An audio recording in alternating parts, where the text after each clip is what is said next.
এই অঙ্কটা মারাত্মক গুরুত্বপূর্ণ। এই অঙ্কটা কিভাবে উইদিন 1 মিনিটের মধ্যে সলিউশন করতে হবে আমি তোমাকে দেখাচ্ছি। জাস্ট আমার সাথে তুমি অঙ্কটা করো এবং যার সাথে মিললো অবশ্যই কমেন্ট করে লিখিও মিলে গেছে। এবং প্রথম অঙ্কটা দেখো, x plus 1/x is equal 4। আমাকে বলেছে x by x square minus 5x plus 1, এটার মান বের করতে বলছে। তুমি খেয়াল করে দেখো এই অঙ্কটার মধ্যে এইখান থেকে আমি কি বের করতে পারি।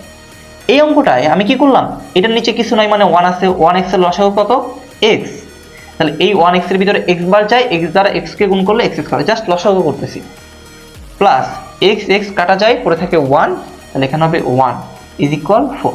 তাহলে আলটিমেটলি এই x দ্বারা যদি এটাকে গুণ করে দেই তাহলে x square plus 1 is equal কত হবে 4x। মজার বিষয় হচ্ছে এইখানে কি x স্কয়ার, এটা হচ্ছে প্লাস 1, তাহলে x স্কয়ার প্লাস 1 এর মান কত 4x। তো আমরা কি করব, এখানে বসাবো 4x আর এটা হচ্ছে মাইনাস 5x। তাহলে এখান থেকে আমরা যদি বিয়োগ করি তাহলে পড়ে থাকে -x উপর x, কাটাকাটি করলে আলটিমেটলি -1 কত হয় -1। তাহলে অ্যান্সার ইজ -1। যারা এখন পর্যন্ত প্রথম কমেন্ট চেক দাও না অবশ্যই প্রথম কমেন্ট চেক দিও। আর এরকম মারাত্মক লেভেলের এমসিকিউগুলো করতে আমাদের কোর্সে ভর্তি হয়ে যাও। প্রথম কমেন্টই বিস্তারিত রয়েছে, যারা আরও বিস্তারিত জানতে চাও আমাদের ইনবক্স করিও।